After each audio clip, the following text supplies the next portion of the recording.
So today's book is I Can't Make This Up by Kevin Hart.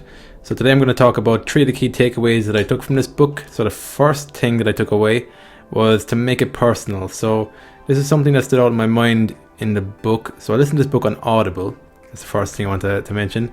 I did that because I like listening to Kevin. I like his personality, I like his humor. I really felt like the listening to the book really added to the experience. The book's about 11, 12 hours long. So if you're a Kevin Hart fan, I would listen to it on Audible, or you can get the book, you can read the book. So yeah, back to the first point. The first point is to make it personal. So when I listened to this, I picked up on the fact that he met a guy called Keith Robinson. He became like a mentor figure for Kevin.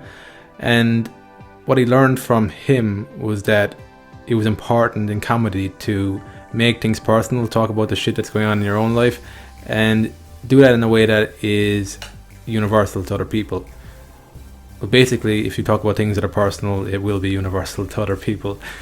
But one thing that stood out in my mind was that when Keith asked him, think of a great comedian who doesn't use his real name, and Kevin couldn't think of one.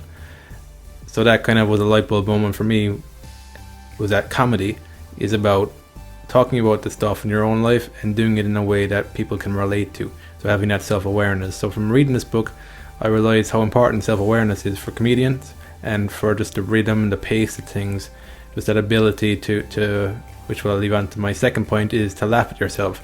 So the second point is self-deprecation. So Kevin seems to have a great ability to self-deprecate, but he does it in a way that he doesn't get stuck in the experience. He acknowledges the experience, he laughs at the experience.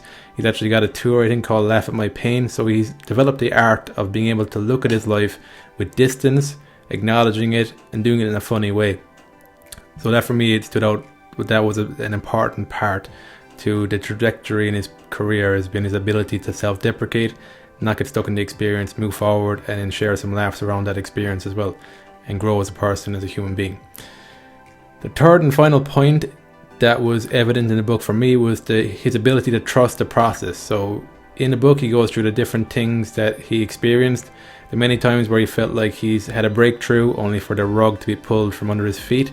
So you really get the sense of the struggle he went through, but also that he had a strong faith that he would get there, that he believed in his talent, and he developed and honed his talent and skills as well. So from listening to the book, you realize that this guy, who's a well-known comedian today, he wasn't always funny, and he wasn't able to always be himself. I think his first name, actually, before he started making it personal, before he started owning his own story and his own experience and stuff, and calling himself Kevin Hart, I think he called himself something, what was it? Something, little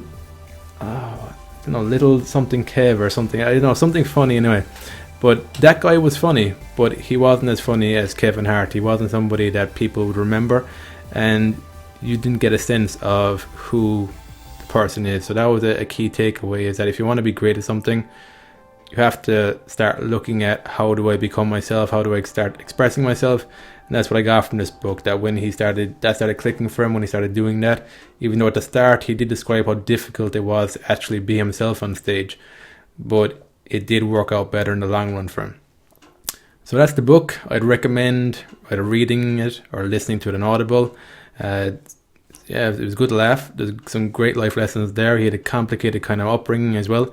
The environment he was brought into wasn't the most stable. His relationship with his father and mother as well was quite complex. But you also got the sense of respect there as well, and that the stories as well, there was quite a few funny stories and a few kind of interesting stories there as well. So check out the book. Thanks again for watching this video. I hope you get something from it, and I'll see you on the next video.